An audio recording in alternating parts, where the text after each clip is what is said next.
ఒకప్పుడు పచ్చగా పూలతో నిండిన ఒక అందమైన అడవిలోని అన్ని జంతువులు సుఖశాంతులతో జీవించేవి. పక్షుల కిలకిల రావాలు, నదీ ప్రవాహం, చెట్ల మధ్య గాలి తాకే శబ్దం అన్నీ ఆ అడవికి జీవం పోసేవి. ఒకరోజు ఆకాశం ఒక్కసారిగా నల్లటి మబ్బులతో కప్పబడింది. పొగతో నిండిన ఆకాశం మధ్యలోంచి ఒక భయంకరమైన రాక్షసి బయటకు వచ్చింది. ఆమె కళ్ళల్లో ఎర్రటి కాంతి, ముఖంలో కోపం. ఆమెను చూసిన జంతువులందరూ భయంతో మాట్లాడుకోవటం మొదలుపెట్టారు.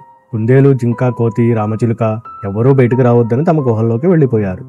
రాక్షసి పెద్ద రాయి మీద నిలబడి గట్టిగా నవ్వింది. ఇప్పటి నుంచి ఈ అడవి నా సొత్తు అని గర్జించింది. ఆ గర్జనతో చెట్లు కూడా వణికిపోయాయి. ఆ రోజు నుండి అడవిలో మౌనం నెలకొంది. పక్షులు పాటలు ఆపేశాయి. నది ప్రవాహం నెమ్మదించింది. పూలు వాడిపోయాయి. భయమే ఆ అడవిని కమ్మేసింది.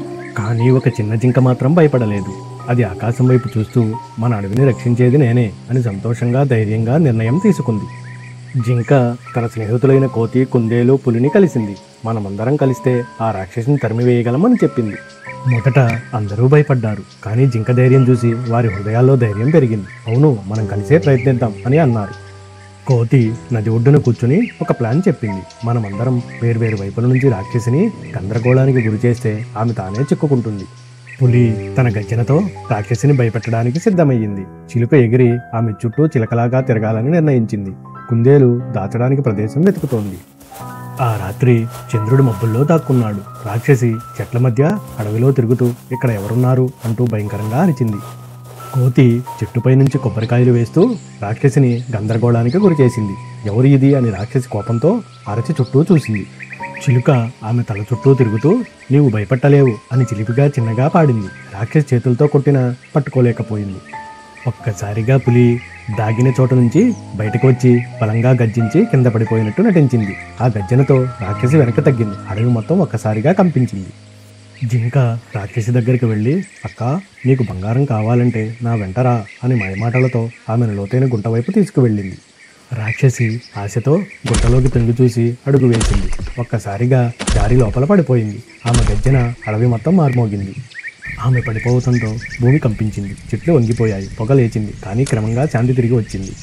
ఆ గుంటలోంచి పెద్ద మంటలతో పొగలోచి రాక్షసి దుమ్ముగా మారిపోయింది. ఆ చెడు శక్తి ఇక మళ్ళీ రాలేదు. జంతువులందరూ దాక్కున్న ప్రదేశం నుండి బయటకు వచ్చి ఆనందంగా కేకలు వేశారు. జైహో చిన్న జింక అని అందరూ ఉత్సాహంగా కేరింతలు కొట్టారు.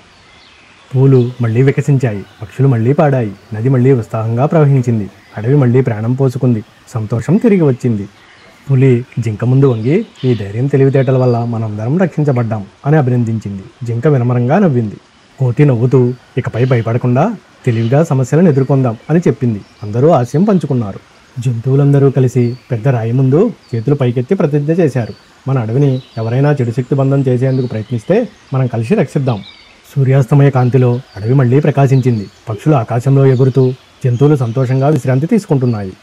ఈ కథలో మంచితనం, ఐక్యత, ధైర్యం ఉంటే చెడు ఎప్పుడూ ఓడిపోతుంది. జింక, పులి, కోతి, కుందేలు, పిట్ట అందరూ సంతోషంగా చిరునవ్వు చిందించారు. ఇలాంటి మరిన్ని వీడియోస్ కోసం please like and subscribe my channel.